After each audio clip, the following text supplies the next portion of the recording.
এই শোনো, তোমাকে নিয়ে সুন্দর একটা ছন্দ লিখছি, শুনবা? বলো কি, তুমি আমারে নিয়ে ছন্দ লেখছো? কই শোনাও তো। তাইলে শোনো, আমের রসকে ম্যাঙ্গো জুস বলে। বাহ বাহ, চমৎকার। আমের রসে ম্যাঙ্গো জুস বলে, তারপর? আমের রসকে ম্যাঙ্গো জুস বলে, আর যেই সালামি দেয় না তাকে কুঞ্জুস বলে। ঈদের মার্কেট তো করে দিলা না, ঈদের ছুটিতে কোথাও ঘুরতে নিয়ে যাবা? যেসব দেশে যুদ্ধ চলতেছে সেই সব দেশে যাবা? তাইলে চলো। ঈদের মার্কেট করে দিবা না, কোথাও ঘুরতে নিয়ে যাবা না, তাহলে কি এবার ঈদ হবে না? অবশ্যই করবা। তৃতীয় বিশ্বযুদ্ধ লাগলে জান্নাত জাহান্নামে গিয়ে ঈদ করবা।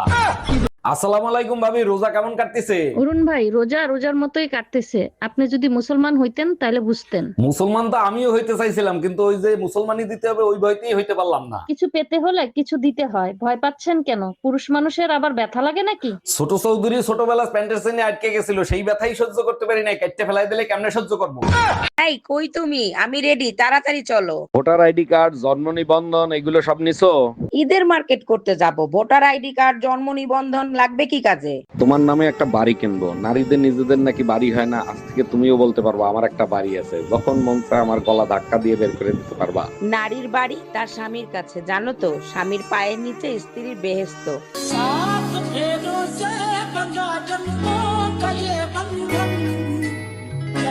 দেখতে দেখতে ঈদ চলে আসলো, কি যে খুশি লাগতেছে।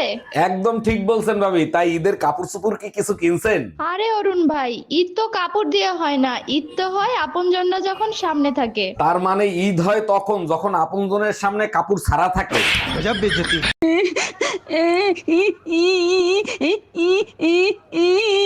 আরে কি হয়েছে তোমার? সকাল থেকে কাঁদতেছো, কিছু না বললে বুঝবো কি করে?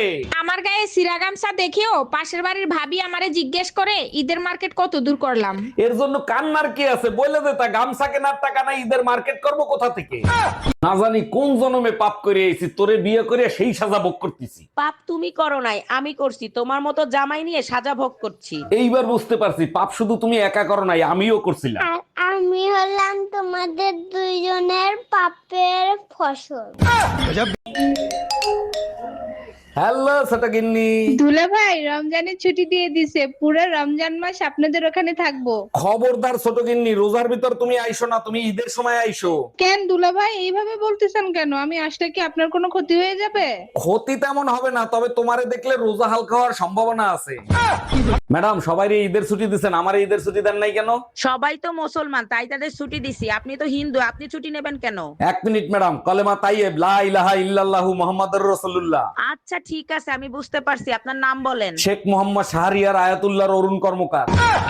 মায়া, একটা জিনিস খেয়াল করে দেখছো? অনলাইনে এখন আজে বাজে পোস্ট খুব কম দেখা যায়। রমজান আসলেই সবাই ফেরেশতা হয়ে যায়, মনে হয় জীবনে কোনোদিন আকাম কুকাম করে নাই। আকাম কুকাম ওরা তো ইচ্ছা করে করে না, ওকে শয়তানে লারে তাই করে। যে এসব কুকর্ম হাইড করে রাখছে না, এরা তো জানেই না আজরাল উপরে বসে ফুল এইচডি মোডে দেখতেছে। আরে ভাবি, অনেকদিন ধরে আপনাদের বাসা থেকে ঝগড়ার আওয়াজ পাই না, সবকিছু ঠিক আছে তো?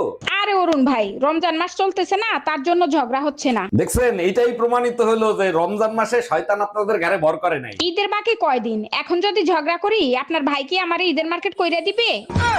ভাইজান, রোজা রাইখা ফোনের রিলস দেখলে রোজা হালকা হয়ে যায়। আপনিও তো সারাদিন ফোনে রিল দেখেন, তা আপনার রোজা হালকা হয় না?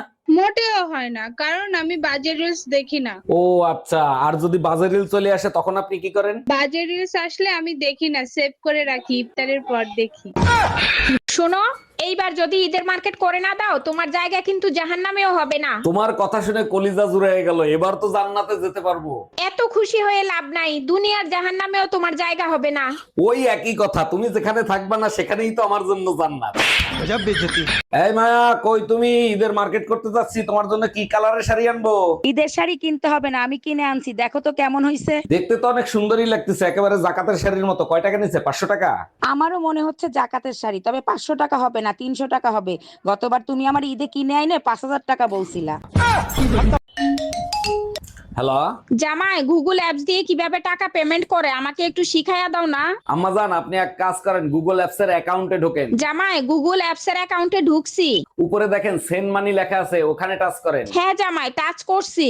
এবার আপনি আমার নাম্বারটা ওইখানে বসান। 449956 নাম্বার দিছি। এবার 10,000 টাকা ওইখানে তোলেন। জামাই, 10,000 টাকা তুলছি। এবার সেন্ড করেন। সেন্ড করছি, কিন্তু পিন নাম্বার চায়। এবার পিন নাম্বার দেন। জামাই, পিন নাম্বার দিছি। এই তো আপনি শিখে গেছেন। সত্যি তোমার মতো জামাই পেয়ে আমি ধন্য। আচ্ছা মায়া, রমজান শুরু হওয়ার পর থেকে তুমি আমার সাথে রাগারাগি করো না, সত্যি করে বলো তো কাহিনী কি? কেন, তোমার কি আমার সাথে ঝগড়া করতে খুব ইচ্ছে করছে নাকি? আরে না, স্বামী স্ত্রী রাগারাগি করলে ভালোবাসা বাড়ে তাই। আচ্ছা তুমি এক কাজ করো, ঈদের মার্কেটের জন্য রাগ দেখায় আমার থতমার উপরে 20,000 টাকা ছুঁড়ে মারো।